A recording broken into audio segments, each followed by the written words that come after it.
नमस्कार केमन आছেন सबाई तनु रान्नाघरे नतून एकटी भिडियोर साथे सकलके स्वागत जानाई। आज आमी देखाबो शीतेर शुरूतेई किन्तु चले एसेছে आमादेर सब बाजारे अ্যাভেলেবল হয়ে গেছে मेथी शाक। সেই मेथी शाक দিয়ে আজকে আমি দেখাবো मेथी চিকেন। তো আমি এখানে এক আটি শাক নিয়েছি 500 গ্রাম চিকেনের জন্য। তার সাথে নিয়ে নিয়েছি এখানে একটা বড় পেঁয়াজ, 7 থেকে 10 কোয়া মতন রসুন, সাথে নিয়ে নিয়েছি 1 ইঞ্চি আদা আর স্বাদ অনুযায়ী কাঁচা লঙ্কা। আপনারা যেমন ঝাল খাবেন সেই অনুযায়ী দিয়ে দেবেন। আর আমি মেথি শাকের জন্য শুধু পাতাগুলোকেই নিয়েছি, আমি ডাঁটাটাকে নিইনি। পাতাগুলো দিলে কিন্তু মেথি যে চিকেনের সাথে ফ্লেভারটা খুব ভালো আসে আর কিন্তু তেতো হবে না, সেই জন্য আমি শুধু শাকটা নিয়েছি। তো এখানে আমি প্রথমেই বললাম 500 গ্রাম চিকেন নিয়েছি। চিকেনটাকে আমি 15 মিনিট মতন ভিনিগারের জলে ভিজিয়ে রেখেছিলাম। এতে চিকেনটা কিন্তু খুব জুসি আর সফট হয়ে গেছে।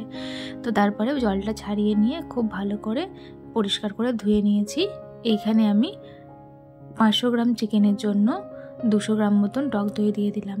সাথে আমি দিয়ে দিলাম স্বাদ মতন নুন, 1 চামচ দিয়ে দিয়েছি গোলমরিচ গুঁড়ো, 1 চামচ দিয়ে দিয়েছি আমি ধনে গুঁড়ো, আর সাথে কালারের জন্য কিন্তু দিয়ে দিলাম আমি এখানে কাশ্মীরি লঙ্কার গুঁড়ো 1 চামচ। এটা অপশনাল, আপনারা চাইলে নাও দিতে পারেন। সাথে পেঁয়াজ আদা রসুনের যে পেস্টটা করলাম সেইটা কিন্তু আমি এখানে অ্যাড করে দিলাম। এইটা অ্যাড করার পরে খুব ভালো করে কিন্তু ম্যারিনেট করতে হবে। আপনাদের হাতে যদি সময় থাকে তাহলে আপনারা 1 ঘন্টা মতন ম্যারিনেট করে রাখতে পারেন, আর যদি সময় না থাকে তাহলে কিন্তু 30 মিনিট অবশ্যই রাখার চেষ্টা করবেন। তো এটাকে খুব ভালো করে মাখার পরে আমি এখানে সাদা তেল অ্যাড করে দিলাম 2 চামচ মতন। সাদা তেলটা দেওয়ার পরে মেথির শাকটাও আমি অ্যাড করে দিলাম, দিয়ে কিন্তু আবারও খুব ভালো করে এটাকে মিক্স করে মেখে নেব। এর আগে যদি আপনারা না ট্রাই করে থাকেন রেসিপিটি অবশ্যই ট্রাই করবেন, ভীষণ ভালো হয়। একঘেয়েমি চিকেন কারি চিকেনের ঝোল এইসব খেতে খেতে কিন্তু আর ভালো লাগে না। তো এখন শীতের সময় সব বাজারে অ্যাভেলেবেল হয়ে গেছে। এইভাবে খুব সিম্পলভাবে কিন্তু আপনারা তৈরি করে নিতে পারবেন ভিন্ন স্বাদের চিকেনের রেসিপি।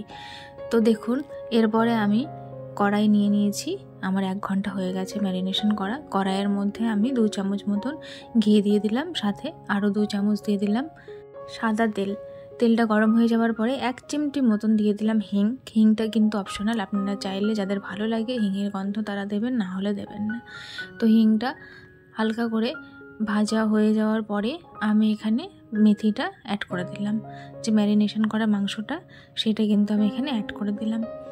আমি মেথি পাতাটা এখানে আগিয়ে দিয়েছি, আপনারা চাইলেও পরেও দিতে পারেন, আমি বলে দেব আপনারা কোন স্টেপে এটাকে দিতে পারেন। আর এইভাবে প্রথমে আমার মতন করে দিলেও কিন্তু কোনো প্রবলেম নেই। তো কে কোথা থেকে ভিডিওটি দেখছেন অবশ্যই জানাতে ভুলবেন না।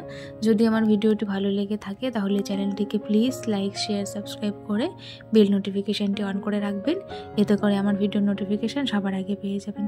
দেখুন আমি এইভাবে চিকেনটাকে দেওয়ার পরে খুব ভালো করে মিক্স করে নিয়ে ঢাকা দিয়ে রেখেছিলাম 5 মিনিট। চিকেনের মধ্যে কিন্তু আমি কোনো জল অ্যাড করিনি, যেহেতু দই ছিল সেই জন্য চিকেনটা থেকে কিন্তু বেশ অনেকটা জল ছেড়েছে। তারপরে আমি আবারও ঢাকা দিয়ে রেখেছিলাম 5 মিনিট মতো। দেখুন এই জলটাকে কিন্তু আমাদের এইভাবে চিকেনের সাথে কষিয়ে চিকেনটাকেও সেদ্ধ করে নিতে হবে, সাথে জলটাকেও কিন্তু খুব সুন্দর করে শুকিয়ে নিতে হবে, আর মশলাটাও কিন্তু কষে যাবে। এইভাবেই কিন্তু বারবার ঢাকা দিয়ে নাড়াচাড়া করে চিকেনটাকে রান্না করতে হবে। খেয়াল রাখতে হবে যাতে ধরে না যায় নিচে চিকেনটা, সেই জন্য 5 মিনিট ঢাকা দেব। আবার 5 মিনিট পর পর কিন্তু এইভাবে আমি ঢাকাটা খুলে আর ঢাকা দিয়ে এইভাবে কিন্তু রান্না করে নেব। দেখুন কাশ্মীরি লঙ্কা গুঁড়ো দেওয়ার জন্য খুব সুন্দর করে কিন্তু একটা কালার ছেড়ে দিয়েছে। প্রথমেই বলেছি এটা কিন্তু অপশনাল, আপনার চাইলে দিতেও পারেন নাও দিতে পারেন, তবে দিলে একটু ভালো লাগে দেখতে, যেহেতু এটা হলুদের ব্যবহার হয় না সেই জন্য।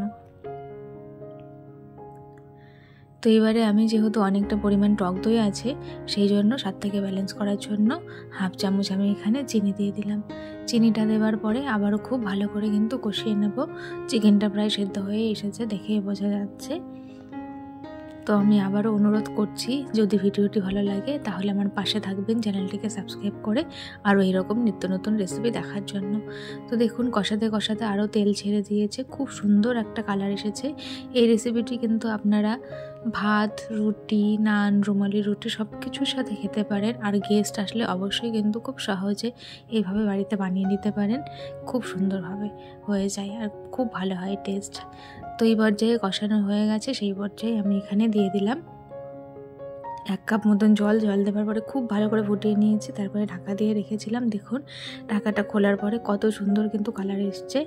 এখানে আমি প্লেটে তুলে সার্ভ করে নিয়েছি। আজকের রেসিপিটি কেমন লাগলো অবশ্যই জানাতে ভুলবেন না। সকলে ভালো থাকবেন, সুস্থ থাকবেন। ধন্যবাদ।